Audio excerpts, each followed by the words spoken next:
अच्छा, तो जरा बढ़ते हैं, चूंकि वक्त कम है, खैबर पख्तूनख्वा की तरफ।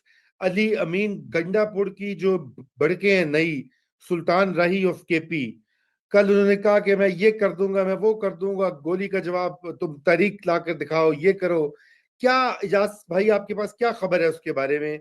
वाकई कोई आ रही है तहरीक अदम एतमाद? उन्होंने गवर्नर ने भी कह दिया है 50 एमपीएस का, वो लोग कह रहे हैं कि जी फॉरवर्ड ब्लॉक तैयार हो रहा है। जी, मेरी खबर ये है कि जो कल की अली अमीन गंडापुर की गुफ्तगू थी ना, ये जालिम सुल्तान के सामने कलमा है कहना उससे पूछ कर वाली गुफ्तगू थी। ठीक है? और मैं मतलब 2 रोज़ 3 रोज़ पहले स्वात में एक मुज़ाहरा हुआ था, जिसमें अली अमीन गंडापुर का जो है वो इस्तीफे का मुतालबा किया गया था। उसके बाद अली अमीन गंडापुर साहब दौड़े-दौड़े चले गए थे जीएचक्यू, वो माफ कीजिएगा सीएमएच पेशावर गए थे, और बन्नू कैंट और मीर अली में हमले के जो ज़ख्मी थे उनकी पहली बार उन्होंने इयादत की थी और तस्वीर भी जारी करवाई थी। वो अली अमीन गंडापुर साहब ज़रा पर-पुर्ज़ा निकाल रहे थे, तो उसके बाद वो ठीक हो गए हैं। मेरी रीडिंग भी यही है, इत्तलात भी यही है कि ये सिर्फ़ प्रेशर में लाने की कोशिश हो रही है। तहरीक-ए-तम-ए-इत्तेमाद अभी अगले 4 से 6 महीने उनके खिलाफ नहीं आएगी। उसकी वजह ये है कि अभी इस वक़्त तक मकसद जो है, इस हुकूमत का भी मकसद जो है, वो अली अमीन गंडापुर को जो इमरान खान से थोड़ा दूर हो गए थे, उनके करीब करना है। क्योंकि मेरी कल हुकूमत में भी लोगों से बात हुई, वो ये कहते हैं कि जितना फ़ायदेमंद इमरान खान के खिलाफ हमारा हथियार अली अमीन गंडापुर है, पता नहीं अगर हम लाए तहरीक-ए-तम-ए-इत्तेमाद तो कहीं वो इमरान खान ही ना बन जाए, पीटीआई मुत्तहिद ना हो जाए, या हमें कोई कश्मीर वाला अनवारुल हक ना मिले। तो इस वजह से अली अमीन गंडापुर के खिलाफ मेरी राय में और मेरी इत्तला के मुताबिक फिलहाल कोई चांस नहीं है। अगले 4 से 6 महीने के बाद देखेंगे।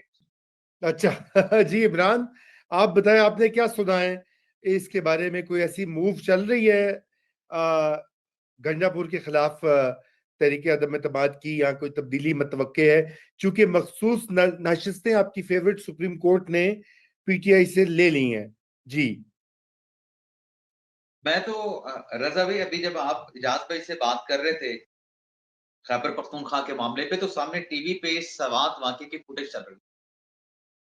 मर्दान का ख़ानदान, वो बाप अपने बच्चे जो उस सैलाबी रैली की नज़र हो गए, वो अपनी दुःख भरी दास्तान सुनाते हुए रो पड़ा। तो ये तो एक इतना बड़ा इंसिडेंट है, इसके बाद तो गंडापुर साहब को खुद ही घर चले जाने चाहिए। ट्रू।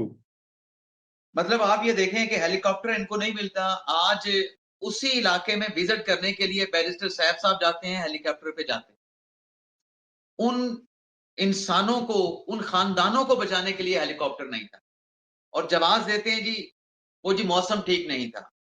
और शंदूर मेले में बताने वाले बताते हैं 12 मर्तबा हेलीकॉप्टर गया खैबर पख्तूनख्वा की काबीना के लोगों को, उनके फैमिली के लोगों को पेशावर से संदूर मेले तक पहुंचाने के लिए, अशराफिया के लिए, हुकूमत के लोगों के लिए दस्तयाब था।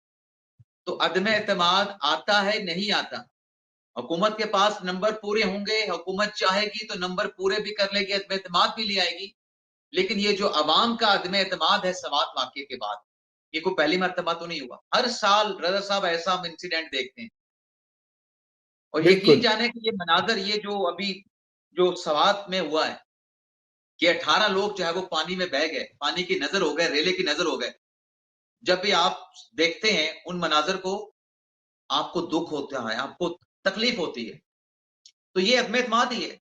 जो लोग रो रहे हैं वहाँ पे, जिन लोगों ने देखा है खैबर पख्तूनख्वा के अवाम के 12 साल तक हुकूमत कर रहे हैं, कोई इक्विपमेंट इन्होंने नहीं खरीदा। हर साल इक्का-दुक्का ऐसे वाक़यात होते हैं। ये नहीं कि नहीं होते। तो इन्होंने क्या किया वहाँ पे?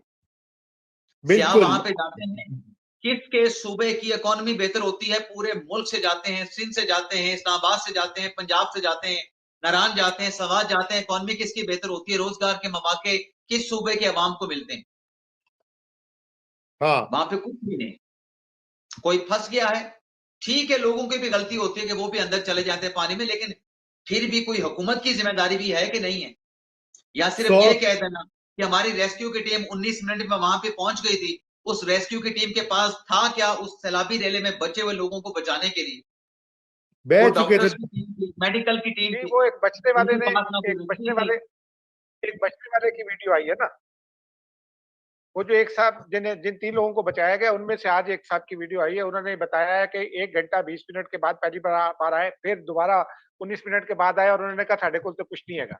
ना हमारे पास हेलीकॉप्टर है, ना हमारे पास जैकेट्स हैं, आपको बचाने के लिए, ना हमारे पास कश्ती है। तो उफ, और उससे उससे सिर्फ 2 रोज पहले मेरी कॉलीग रिपोर्टर वहां उसी जगह पर मौजूद थी और ऊपर से सैलाबी रेलें आने की इत्तलात मौजूद थी।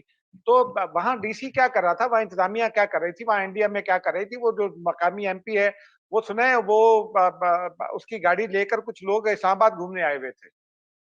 तोबा तोबा। बस जी, ये तो मैं इमरान से मुत्तफिक हूँ। तरीके अदम एतमाद आए के ना आए, एहतसाब होना चाहिए। और खुद अली साहब अमीन होना चाहिए। गंडापुर को, और जो पीटीआई दूसरों पे स्टैंडर्ड्स अप्लाई करती है और दूसरों के ऊपर जो तनकीद करती है, जरा अपने घर की सफाई भी करे और मांगे इस्तीफा और ले। देखते हैं कि क्या करते हैं खान साहब और उनकी हमशीरा जो इस वक्त पार्टी चला रहे हैं। आज के लिए इतना ही। इजाज साहब, इमरान, आपकी आमद का बहुत शुक्रिया। नाज़रीन, आपके सवालात और कमेंट्स का भी शुक्रिया। इंशाल्लाह कल फिर मुलाकात होगी। खुद